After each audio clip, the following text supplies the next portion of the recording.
Good morning. This is Marcus here with Amada Senior Care. I want to thank you guys for joining me today for this call with our franchise partner, Troy Tice. Amada Senior Care, there's really two sides of our business. One of them is home care, where we send caregivers to seniors' homes, and we take care of things like dressing, bathing, walking, grooming, meal preparation, getting the senior to the doctor. It's anything they need in order to thrive in their home. When home care is not ideal, then we help the family find the next best thing, which would be going to an assisted living, a boarding care, an Alzheimer's care unit, or any of these communities and homes that are cash pay. Because home care is not ideal for every single family we come across. A lot of times home care can be as much as $15,000 a month.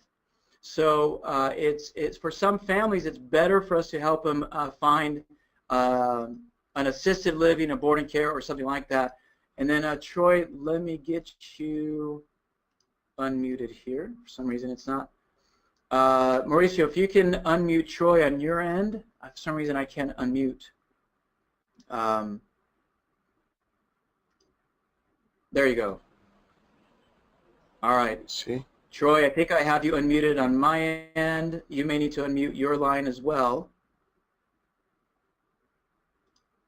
There you go. Yeah. Okay, perfect.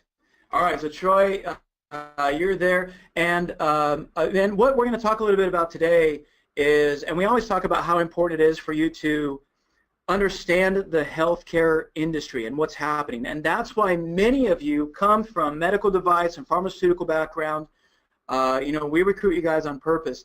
It's really important that you understand that although home care is a cash pay business, there are some very large payers out there, such as the VA, workers' comp, and long-term care insurance. These three avenues are avenues that we focus on a lot. And as Troy talks a little bit about his business, he'll share a little bit about what that mix of business looks like for him and what has it been like to focus on that in his market. And as you go through the discovery process, we're going to share everything with you, how to find caregivers, what our support structure is, what the cost of starting the business is. All of that will be shared with you. Today, the most important thing really is for you to get to know Troy, hear about his experience, and just be able to find out if this is the right opportunity for you and your family. So let me just quickly introduce Troy. Troy and Amy, they have two kids that are 14 and 11.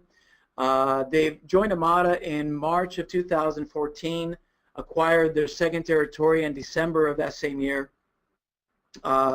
They really are smashing a lot of our revenue records for their first year in business, and now getting to their second and third year in business. And what's interesting about Troy, and we have, so 2/3 of our franchise partners come from medical device and pharmaceuticals. But the other third are folks that never had healthcare experience. So Troy was a food service executive, and Troy, I believe that you found out about Amada at the franchise show in Texas. Is that right? That's correct. My wife drove me to the show. Yeah, that's right. So and our another one of our top performers, Ken Jensen, was a stockbroker and was a home builder, a custom home builder. So we have folks that have become very, very successful in our model that don't have healthcare experience. So it's really cool to hear from Troy with his perspective. And Troy is also an avid soccer fan. And I think when we get together, it's cool because we get to talk about soccer. And actually, Chad just joined us. You can say hello. Hello, Troy. Hey, Chad. And Chad and I are going to be doing this call very close together because we're using the same headset. And it's going to be nice, Chad. It's good to be so close to you, man. So, well, listen, let's get started. So, Troy, welcome. Thank you so much for doing this call with us. We really appreciate it. Thank you for having me. You got it. So if you could do probably a better job than I can about telling these folks a little bit about your background, what your professional career was, and the process of finding Amada and how that process went. Sure, I'd be happy to. So, as I said, my wife kind of drug me to a franchise show, but to back up about a year before that, I was the sales director for a company called Compass Group. And for those of you who don't know Compass, you probably know Aramark. We were their direct competitor. And I had been there for probably 15, 16 years, ran 10 states, and really enjoyed what I was doing, enjoyed the people I was working with. But kind of hit a plateau, so to speak, kind of for lack of a better way of saying it, is this all there is to it? You know, the advancement, the money, all that was fine, but it really wasn't what I was really driving to find out what I wanted. And quite honestly, I had no idea what I wanted to do. I later came to find out through talking with Chad, you know, the entrepreneurial road was something that really intrigued me and really I was excited about, but I didn't know what it had been. So we get to a point where my wife and I are talking, and you know, I didn't want to be the 55-year-old sales guy in 20 years that they didn't need anymore, and kind of was at the end of my career. So we went to a franchise show, and I'm walking down the line, and my wife says, "Let's go do senior care," and I said, "No, I'm in the food business. I want to open a restaurant," even though I knew it's the worst decision I could probably ever make. Eventually ran into Chad, sat down and talked to him for about 30 minutes, and then over the course of 3-4 months, really did our due diligence to vet the opportunity. And, you know, as Marcus alluded to earlier, I had no pharma background. I had no hospital background. I did a little bit of time in food service for hospitals and quickly realized I didn't want to. But I think the benefit that comes from not having a background, and that shouldn't persuade anybody with the background from doing it. You've got a leg up. Because I was actually having a conversation with somebody today about the executive suite of hospitals and how involved doctors are in kind of formulating the day-to-day in the process. And the fact that I didn't have formalized training in the medical business was actually a benefit to me. I was able to think outside the box. I come from a background where you look year, 2, 3 down the road about what changes are going to occur and what really the benefits are, and then you present those benefits to your referral sources and your clients, and that's how you win business. You know, this is the exact opposite of that market. People kind of put their heads in the sand and don't want to see what's coming down the pipeline. You know, an example of that is I did a research last week just to see some numbers after going to a conference. And the one I found out that astounded me was in 2015, the spending in Medicare increased $646 billion that year. That number stuck with me. And it kind of puts a shadow over the fact of where this market is going. Is it easy? No. I work harder now than I've ever worked. Is it more rewarding? Absolutely. I have more job satisfaction than I've ever had. And the market. And then the reason we ultimately, there's another person wanting to give me business. I love this job. The reason why we got in this business, it's this growth market. I mean, look at the amount. We're the largest generation of people retiring. I want to be a part of it. But more so, what Amada, and I'm not trying to jump all over the map. I'm trying to give you an overview so you can ask questions. I wanted a job opportunity or a career that, one, I could make a sizable financial return, but I also believed I could do that by doing the right thing and providing the right care for our seniors. And when we looked at Amada and we looked at other opportunities, quite honestly, it was Chad and Tafa that resonated with us. Their background, their history, their dynamics, their overall view on the level of care was what really sparked my curiosity. So that's why we're here. We love what we're doing. You know, I read the best quote I think I've heard is there will be a few people that change your life in this world. Go find them. And quite honestly, Chad was one of those people. Thanks, Troy. That's nice. Hopefully in a good way. Well, it depends on the day. That's cool. Well, thanks for that.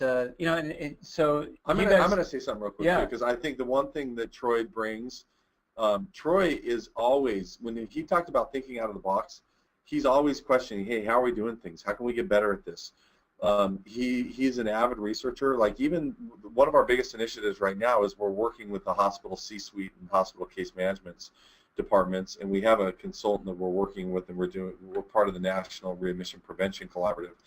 And Troy has been so good about being proactive and getting out into his market and really developing a relationship with the C-suite at the hospitals, because so much of what we do is about educating. He's put together his own program where he's out educating these C-suite, the CEOs, the CFOs, the COOs, and I've been working with him. Actually, we've been exchanging emails just in the last couple of days about how can we better target these people, how can we come up with verbiage and marketing strategies that better educate the hospitals and their case management departments on how they can work with us on some of the strategies that we've employed. So I have to say, of all of our franchise partners, Troy is probably the best at pushing the limits of what we're doing and how we're doing it and questioning. And I think as a system, we love franchise partners who think outside the box and do things differently, and that's why he's been so successful.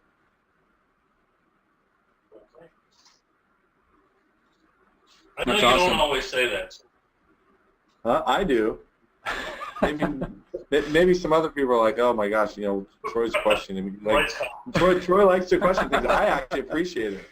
It puts some work on my plate sometimes, but it makes us better as a system. And like, even everything that we do, I think everything that you challenge us to do, Troy, and what we really appreciate is that we as a system have to get better. We are in a competitive industry. There's a lot of home care companies out there. There's a lot of people that provide caregivers. I don't believe there's a lot of people who do it the way we do it. And I don't believe that any of the people out there have the quality of people that we have and the quality of systems and our sales messaging and our resource-based selling. I just don't think anyone can do it as well as us. We have a better system as a whole, and we have better people who can implement that system. The competition is vast. There's a lot of people. I just don't think they're as good as us. Hey, Troy, have you found that in your market? What was it like when you got started and you Google home care in Houston, and there's literally 3 pages of results on Google on how many competitors are there? And a lot of folks on the phone, they're having that experience right now. They're Googling home care in their markets, and they're going, well, wait a minute, there's 3 pages of results of competitors. So what was that like for you getting started in that Houston market? You have to, in order to answer that question, you kind of got to understand a little bit about my personality. I've never worried about competition. I know that if the product, the service, the company that I'm working with has a product or a service they stand behind and it differentiates itself from everybody, that's all I need. I'm not worried about my competitors in the market. There are good ones. I'm not going to say they're all bad. I mean, there's a lot of bad ones, don't get me wrong. But there's some other good companies. There are other individuals out there that I respect. But what it boils down to is that there's got to be. I mean, this market is so big. I mean, if you look at the numbers over the next 10, 15 years, that's why everybody's getting into this market, is they're chasing the silver dollar, the silver tsunami. So there's going to be competition. But if you're the type of individual that says, okay, give me a challenge. I mean, if there wasn't a challenge, it'd be boring. But there's got to be several other home care companies that do a good job. I think if you're going to look at what might differentiate Amada from everybody else, and not in any certain order, but I think they do a very good job of meeting the technology front. I think they do an excellent job of, and Chad's right. Listen, if you know me for one thing, if I don't understand it, I'm calling you on it, asking why and what can we do better. And I do it probably every week. But it's not that anything's wrong. It's that, hey, okay, well, what if we do this and what if we do that? I was always taught years ago that the more people that read an email and gave you advice on it, the better that email would be. So I apply that to work. So if I can call Chad and Chad calls Tafa and Tafa calls Marcus and so on and so on, when we're done, man, that's going to be a killer product or service. And quite honestly, since I bought into this franchise, it's never been other than that. These guys continually accept the challenge. They continually to bring solutions and opportunities to the market. Like I said, I don't have a background in healthcare. I'm not going to know a tenth of what doctors know, or even you pharma guys. But I know my market, and I know what my clients and my referral sources need. And it's not brain surgery. If you just do what you say you're going to do, and you do it consistently, Amada's going to give you what it takes to be successful. And no, I didn't prepare for this. I'm in my home office. I got here probably 3 minutes before. Marcus is texting me going, we start in 4 minutes, where are you? This is honest as it gets.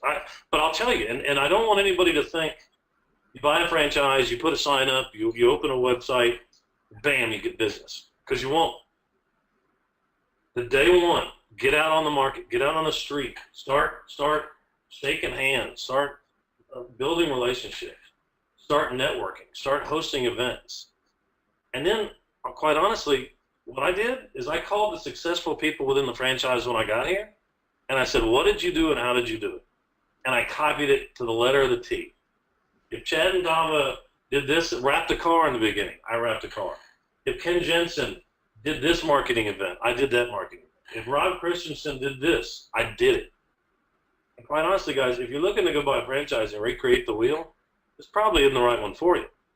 But if you're willing to buy a franchise and take what's been set in stone so far and do it, but then put your own swing on things, that's what I'd say is right for this.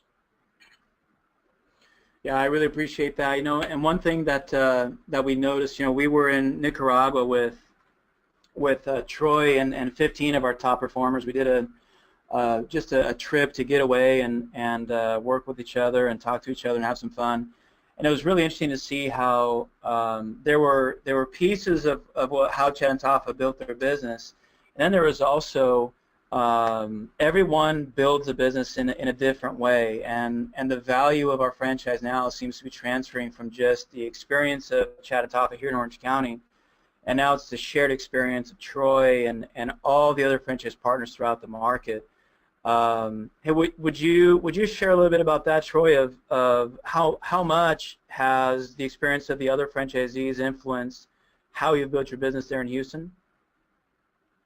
A lot. I mean, I don't know if I can put a number on it, because quite honestly, it looks like this when you buy a franchise. So I'm sure it's with everyone else, but you buy a franchise, you go to training, you go do the things that you should do. There's always a national conference, I'm sure, with all of them. But the thing that's influenced me the most is I can redirect and I can change and I can grow. A lot of franchises are mom and pops, or they're going to get to a very nominal number and they're going to be happy with that. That's not what I wanted. I wanted the opportunity to grow and build something and create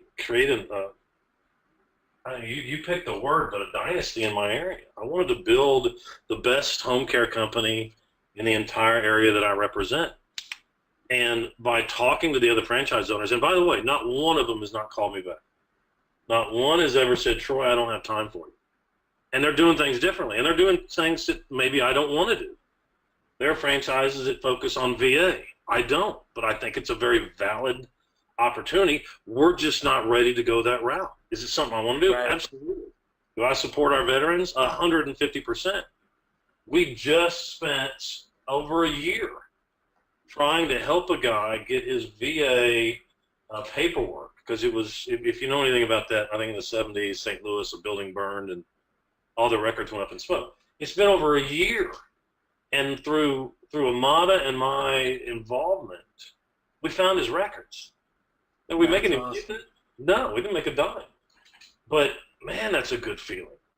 And quite honestly, from a business standpoint, once the word gets out that we do that, we will pick up income levels from that as a side deal. But we didn't do it for the money. We did it because it was the right thing to do.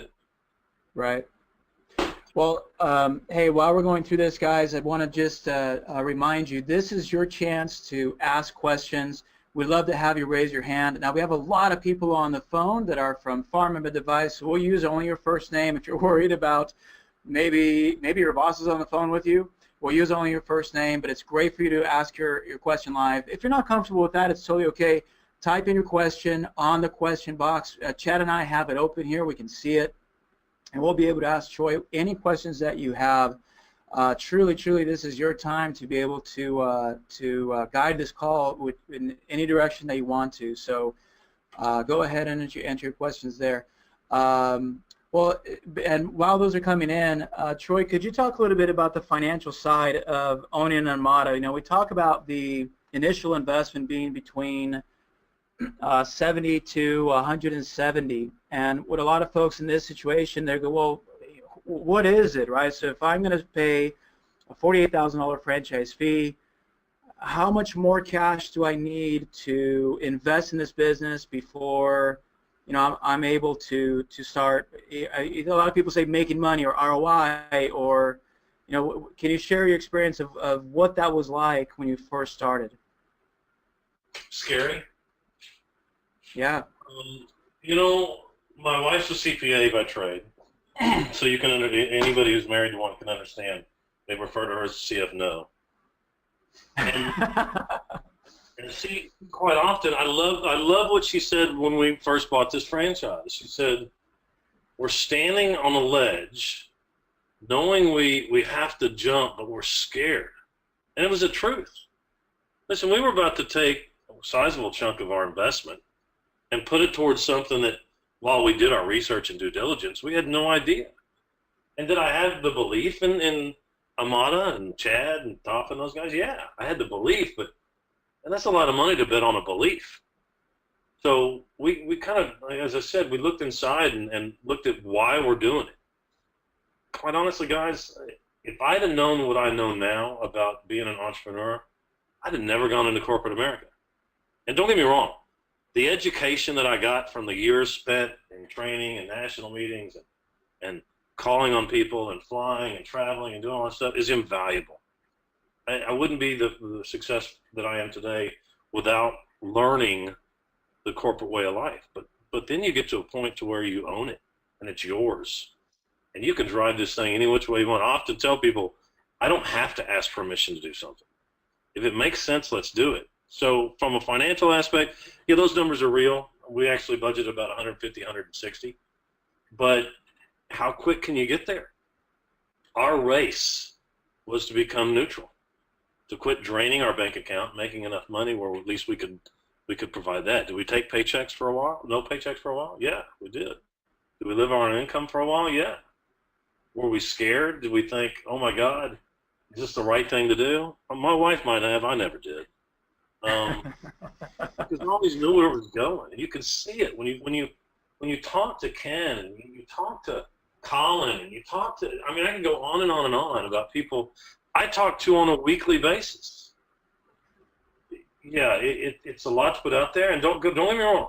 If you're the type that won't bet on yourself, I'd be hesitant. But if you're the type to bet on yourself and you're looking for a very good investment, I don't know if I'd have gone anywhere else. I know I wouldn't now. That's awesome, Troy. I appreciate it. So we got some, and Amy and Elle, I'm so glad you guys are on the call. Thank you so much. And she's got a great question. What are you paying your care providers in your market? And I'll add to that, is it the same, below, or above your competition? That's a good question. And so since I don't know if you're not one of my competitors, I'll ask it more of a general manner. We pay more. We certainly pay more. Because here's my mentality to the business we're in. And not to be too vague, our market kind of commands $11, $12 an hour as a caregiver. But here's where you got to represent and set yourself into what you want to do. Do you want to be the low rate company that goes after and charges the lowest amount? Here's the easiest way I can explain this. What a company charges is directly related to what they pay a caregiver. It's simple math. There's not much more to it than that. Do I have the average from Genworth? I think the study said in this area is $19 to $25 an hour is a charge. You know, I have competitors that charge the low end, and they got a minimum wage caregiver, and they got bad service, and quite honestly, I hear about it when I pick up their clients. And then we've got competition in the market that charges $25 an hour. And they're established. They've been in the industry a long time, a lot bigger, or not a lot bigger, but a lot more entrenched in the market than I am. And then they got me, and I've always said, I want to be the best valued company at a valued price. I protect my caregivers. That's why I have over 100 of them that work for me, because we don't lowball the offer to our clients. If you want a good, solid, responsible product where we answer the phone 24/7 and do the level of service that you expect, you come with Amada. So the answer to that question is we don't normally hire new or brand new caregivers or non-CNAs for that reason. Besides, as a management tool, they're more of a nightmare to staff. Yeah, good point. This is Chad, Troy. Robert has a question. He said, looking back to when you started, what would you do differently? Oh, wow. Do we have time for this? I would have gotten out in the market and built relationships prior to buying the franchise. And what I mean by that is not with other home care companies. I would have gone to the hospitals. I'd have gone to the skilled nursing. I would have understood the market more. I would have probably spent more time in the markets of the successful franchise owners. I talked to them on the phone, but I didn't go visit any. I probably would have gone and visited and rode with them. But much more than that, I'm not sure. You know, we did this with my wife and I. If an individual doing it, it's a little bit more tougher. Certainly can be done. You got the Jason Logans of the world and the Dave DeNobles out of the Houston area that are doing a very good job. But I probably would have become a little bit more knowledgeable about what I was getting myself into. But also, you know, if you ask Marcus, and I always tell Marcus, make sure you vet people before you have them call me. But as long as you've been vetted through Marcus or Tim, any franchise owner will give you the honest to God truth. Maybe get to a point where you're far enough along in the process to let them give you a couple of names, and then ask those same questions. But very good question. Yeah. Hey, I'm going to take off, Troy. We really appreciate you being on. And also, I need to talk to you later today. So when you get done and you have some time later, let's talk about the VA strategy. So, but we appreciate you coming on and doing this today. You got it. Thank you. All right. All right, thanks, Chad. So now the next question here is to give a ratio of how many clients do you have and how many caregivers. So what is that ratio you need to maintain in order to keep everything staffed and working? In the very beginning, you'll want to go out and hire caregivers. First shift. I'll give you a story. My wife and I are out. We're a licensing state, so we didn't really get licensed for 3 months or so. We pick up our first client. It's an assisted living community, and we're excited, right? We got our shirts on. We got everything for the caregiver, badges, IDs. The caregiver no-shows. Right. And we go into panic mode. My wife becomes a caregiver for 2 days until we can hire somebody else and we get it going. That's kind of the life of owning a home care company, at least in the beginning. Right now I have, oh goodness, at last count, probably about 110, 115 caregivers that work for me. Client-wise, that'll fluctuate from 50 to 75. The hard part is finding good caregivers, but if you have an office staff and you treat them in the right way, that won't be a problem, at least not where I live. So it's been, when you talk about your office staff, actually that's a really good follow-up question. So it started with you and Amy, and you talked about, so some of you on the phone may be partnerships where you have you and a friend, or you and a spouse, or just you.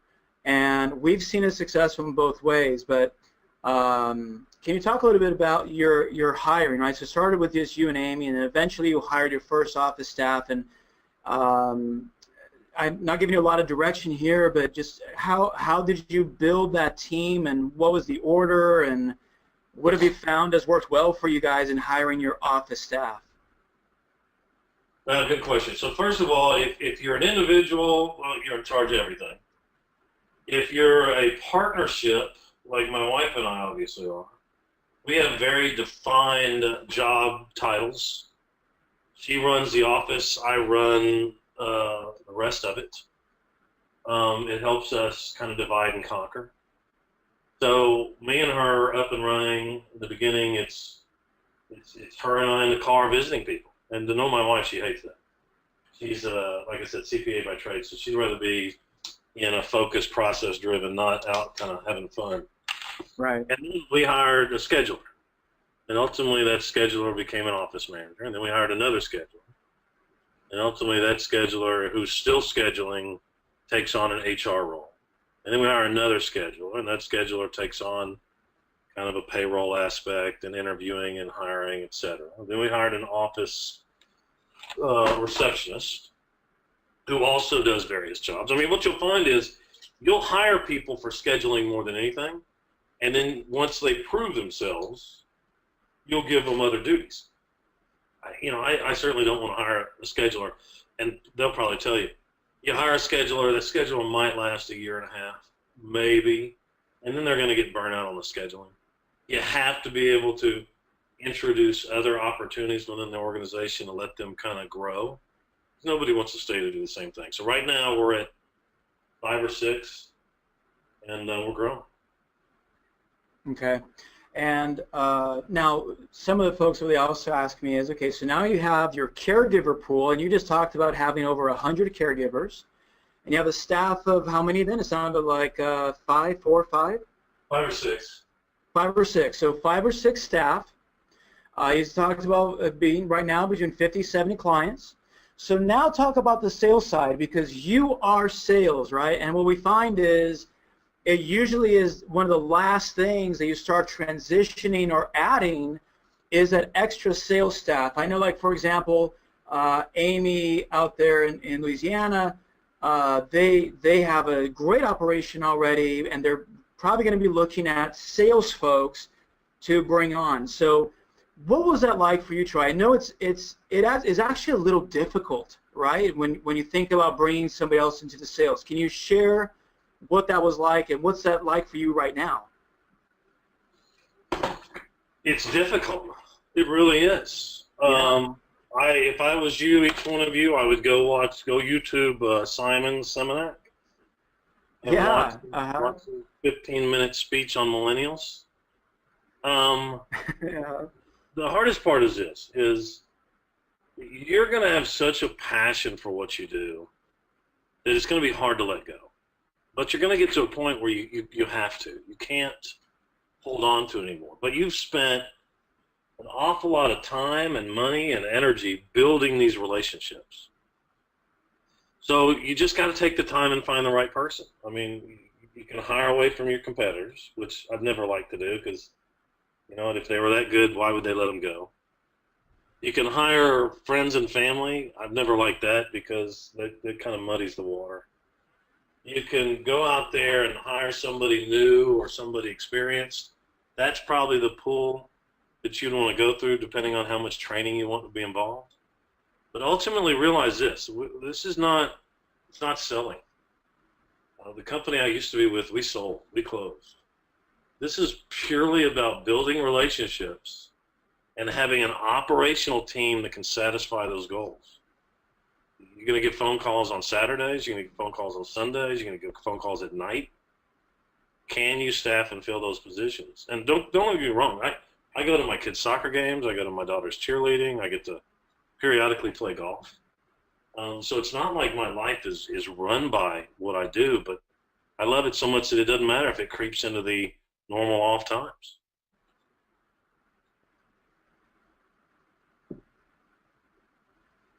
That's a good point. So, so then tell me, when you talk about visiting with these clients and how it's not sales, could you run through like a typical client, right? So even the minutia of, okay, so well, the phone rings and it's usually so and so, and then we go, can you kind of walk us through, like, how the heck does this actually happen? From call to having the caregiver in the home. obviously without giving too much of the secret sauce, right? But what is that really like? Well, let me recap the last question too, because I'm thinking about it as we talk. That is difficult to hire salespeople. It really is. I've been through one. I'm about to be through maybe another one. But you just keep pushing, and that's that until you find the right one. When you find the right one, because I've met them, they'll stick with you. They'll do a good job. And as far as the sales process, normally when people call me, they're in panic mode. Mom's being discharged from the hospital in 3 days, and they've got a job, and their kids have stuff to do, and they don't know what's going on, and it's just overall frustrating. You take the time to go meet with a family, and what I probably do that's different than some, but like others, is I want everybody to know what the options are, whether it's me or not. My business card says owner/senior care advocate. I am. I mean, you're not gonna. What'll happen normally is you'll discharge from a hospital. The case manager or somebody will give them your card or information, and they'll be like, "Oh no, I got this," or "My sister's coming in town," or "No, my daughter's going to take care of it."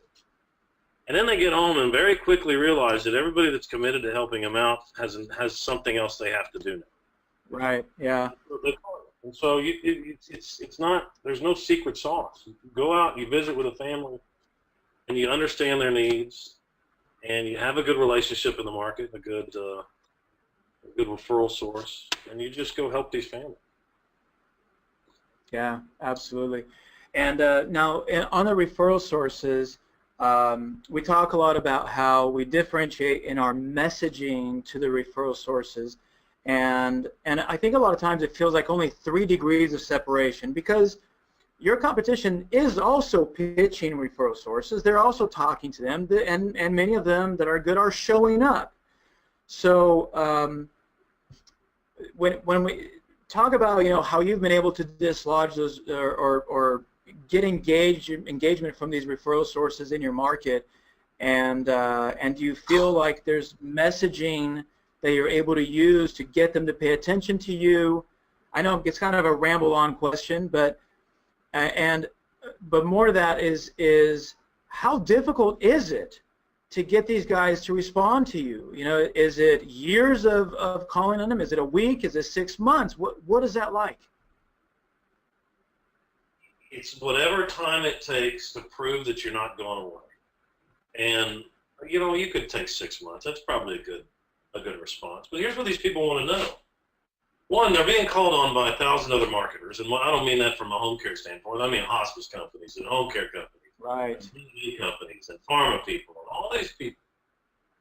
And then what they want to know is that when they need you, they're going to be able to call you. Here's what you'll find. I'm not the #1 resource for a lot of people. I'm number 2 or I'm number 3, and that's okay. I'm not going to be everybody's go-to. I just want to get in the game. And so as long as I can prove my value, and I can make sure that when they say they need a caregiver, we have them show up. I mean, I've got competition. I'll give you. There's a competitor of mine out of a town near here that when I met with a lady and she says, "Troy, will you actually call the people when I send you a referral?" And I was kind of blown away. I'm thinking, wow. I actually call them. She says, "Well, your competitor over there, I call him, and he says, I'm not a salesperson. They have to call me." Wow. So see, that when you get into this, don't think everybody's as that aggressive and that into it. A lot of people buy franchises, put a Facebook page up, put a website up, and they're like, "Where's my business?" Yep. So be strong. I mean, if my operations team didn't do what we said we were going to do, we'd be nowhere as the size we are now. That's a huge point. Now, guys, we're coming to the end of the call. We keep this to an hour. We want to be respectful of Troy's time, so please make sure that you get your questions in. I've got a couple more here. Hey, Troy, could you talk about, I always try to impress upon folks when they're looking at the business, the importance of sales. And we've had franchise partners join us where they just were not able to get out. For whatever reason, whatever excuses, and life happens. Can you impress upon the folks on the call you talked about how hard it is, and there's no question this business is hard. Talk about the sales aspect of this, and how much of a priority that it has been for you to get out there and market. Well, not to try to ruffle anybody's feathers, but it goes back to that basic saying: people refer to people they like.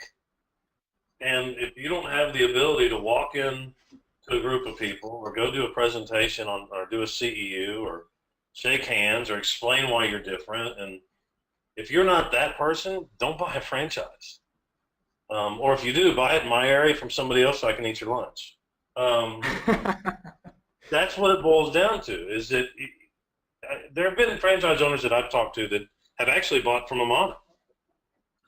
And they sit in their house. Every time you talk to them on the phone, you can hear the dog barking in the background. And you say, well, why aren't you out there on the street, shaking hands, meeting people? Those are the ones that fail. If you're gonna be if you're the operator type and you don't have a salesperson, go back to that question you asked me before. What would I do before? Go find a salesperson.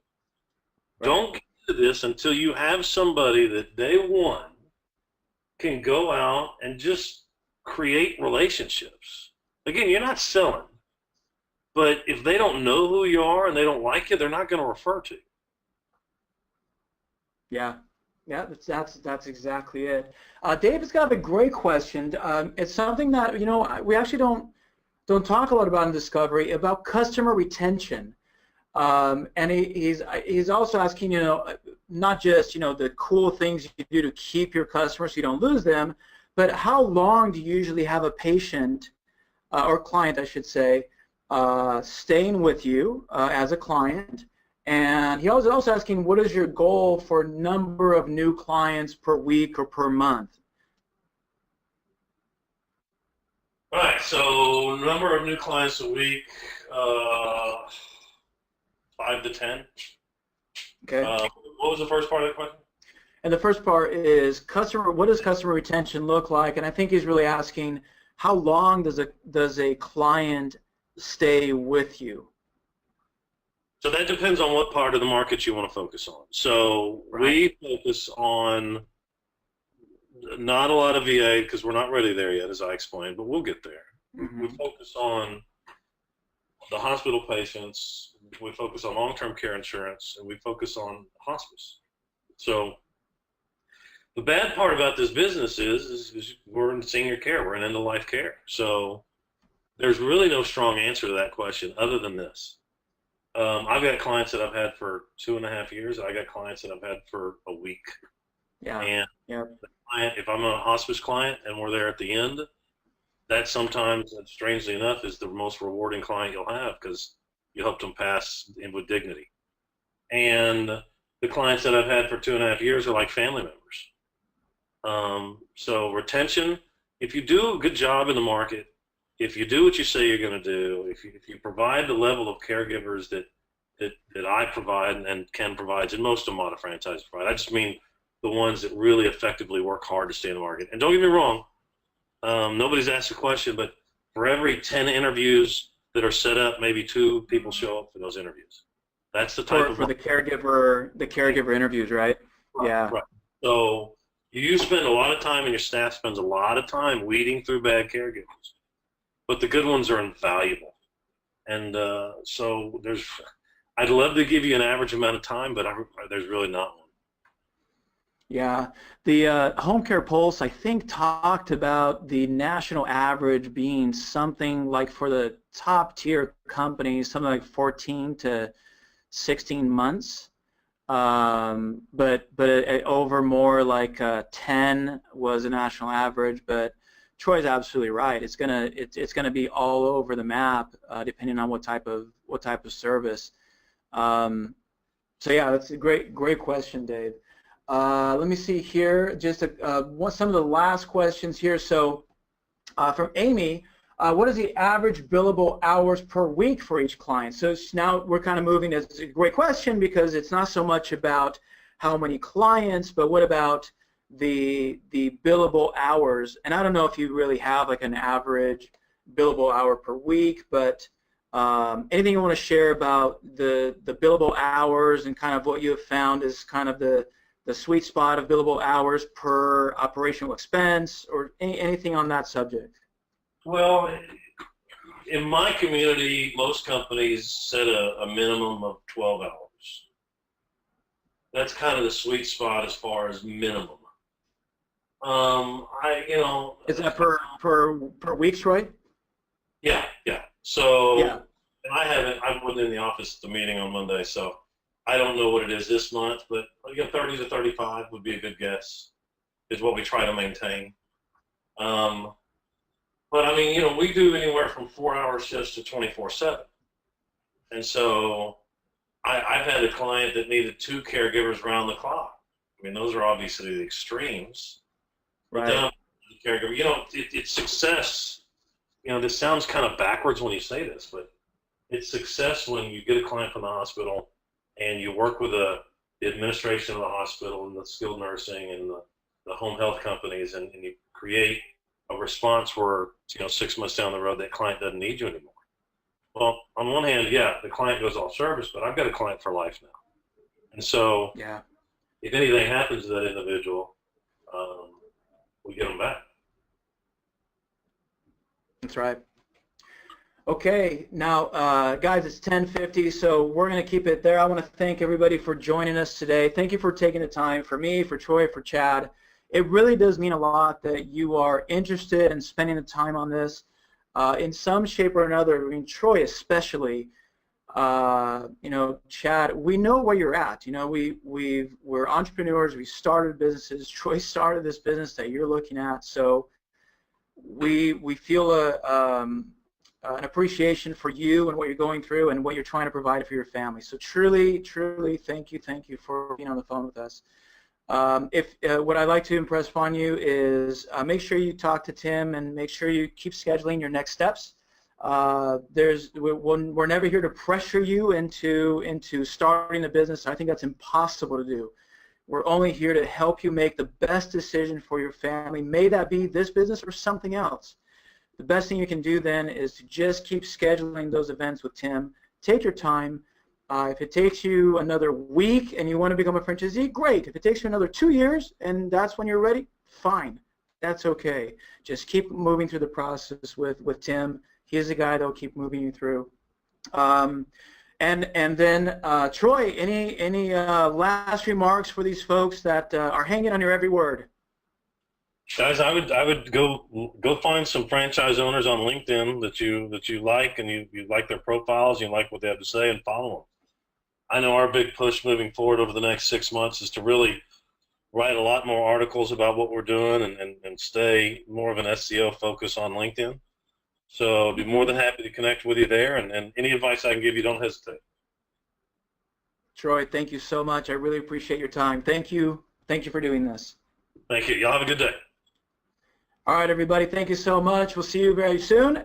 Reach out to Tim Valencia to schedule the next steps of discovery. Have a great rest of your Wednesday. Talk to everybody later. Bye-bye.